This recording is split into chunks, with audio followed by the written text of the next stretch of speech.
बच्चों, आज हम जानेंगे यूपी बोर्ड मंजरी बुक से क्लास 7 हिंदी चैप्टर फर्स्ट की कविता का सारांश और उसके कुछ परीक्षाओं प्रश्नों के उत्तर, जिसका शीर्षक है जागो जीवन के प्रभात। बच्चों, इस पाठ के लेखक है जयशंकर प्रसाद जी। अब इस पाठ की शुरुआत करने से पहले हम लेखक जयशंकर प्रसाद जी के जीवन के बारे में कुछ जानेंगे। तो जयशंकर प्रसाद जी का जन्म सन 1889 ईस्वी में काशी में हुआ था। जब वे छोटे थे तभी उनके पिता की मृत्यु हो गई थी। प्रसाद जी की स्कूली शिक्षा क्लास 8 तक ही हुई थी, परंतु घर पर रहकर उन्होंने अंग्रेजी, हिंदी, संस्कृति आदि भाषाओं का अध्ययन किया। 15 वर्ष की अवस्था से ही उन्होंने काव्य रचना आरंभ कर दी। प्रसाद जी श्रेष्ठ कवि, कहानीकार, उपन्यासकार और नाटककार थे। उनकी कविता का प्रसिद्ध पुस्तकें हैं लहर, झरना, आंसू, कामयानी आदि। उनका निधन सन 1937 ईस्वी में हो गया। बच्चों, इस कविता की शुरुआत हम यहाँ से करेंगे। तो कविता है, अब जागो जीवन के प्रभात। अब जागो जीवन के प्रभात, वसुधा पर ओस बने बिखरे, हिमकण आंसू जो क्षोभ भरे, उषा बटोरती अरुण गात। अब जागो जीवन के प्रभात। बच्चों, प्रस्तुत पाठ्यांश पाठ्य पुस्तक मंजरी बुक से जागो जीवन प्रभात नामक कविता से लिया गया है। इनके कवि हैं जयशंकर प्रसाद जी। कवि ने प्रभात के माध्यम से जीवन में नई आशा का संचार करने के लिए और जागरण के लिए संदेश दिया है।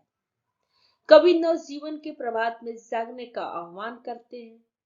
इस प्रातः काल यानी प्रभात में ओस और बर्फ रूपी दुख के जो कारण दिखाई देते थे वे समाप्त हो गए हैं।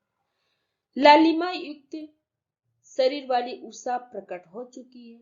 अतः प्रभात में जाग उठो, इस नवजीवन में सक्रिय हो जाओ।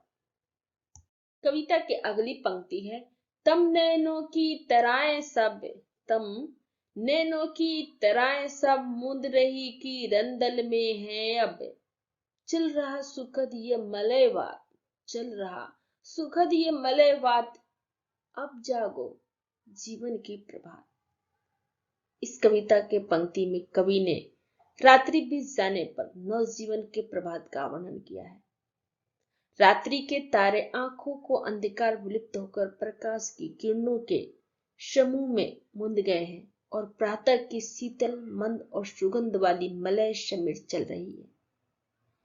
कवि कहते हैं कि इस प्रभात बेला में जाग उठो और नव जीवन में सक्रिय हो जाओ।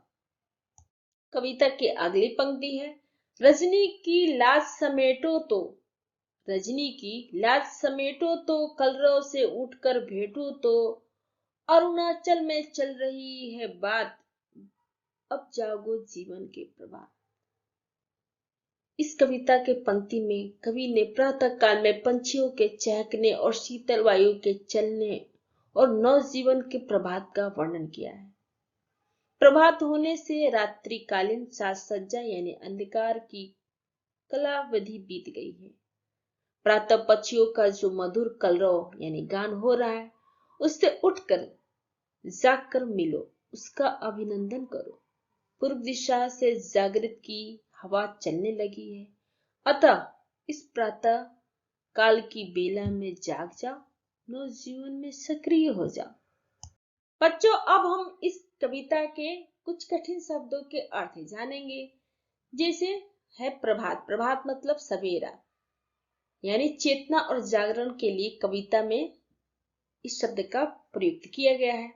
वसुधा मतलब पृथ्वी, हिमकण मतलब बर्फ के कण ओस, क्षोभ मतलब दुख, अरुण गात मतलब लालिमा युक्त शरीर, तम नयनो मतलब अंधकार रूपी नेत्रों, किरण दल मतलब किरणों का समूह, मलयवात मतलब शीतल, मंद एवं सुगंधित हवा, रजनी मतलब रात, कलरव मतलब पंछियों का चहचहाना यानी कविता में इसे जागरण के अर्थ में लिया गया है।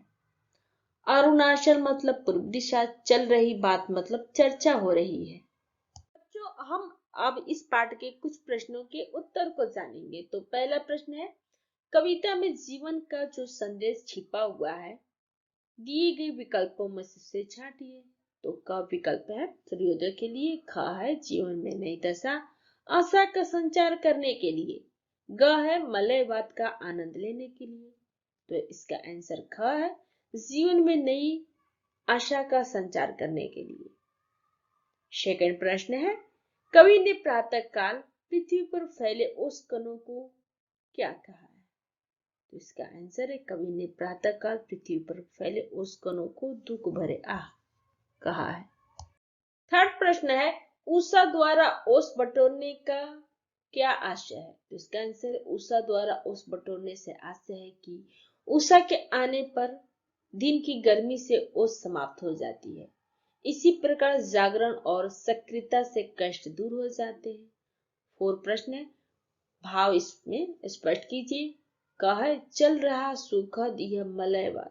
तो इसका आंसर है भाव है कवि दुखों से भरी रात में हिम कणों को दुख के आंसू कहते हैं, लेकिन अब प्रभात भोर हो चुकी है और शीतल मंद सुगंधित हवा अब चल पड़ी है।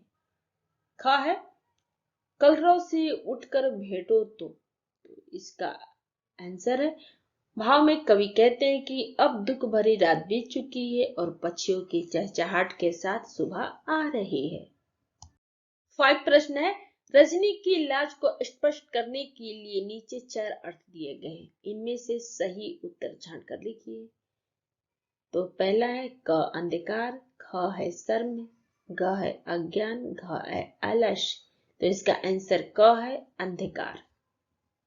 आपको मेरा ये वीडियो अच्छा लगा हो तो लाइक करें, या फिर कोई डाउट हो तो आप हमें कमेंट बॉक्स में लिख कर बताएं।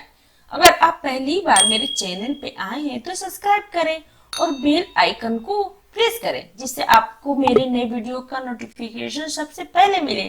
थैंक यू बच्चों, फिर मिलते हैं अगले वीडियो में।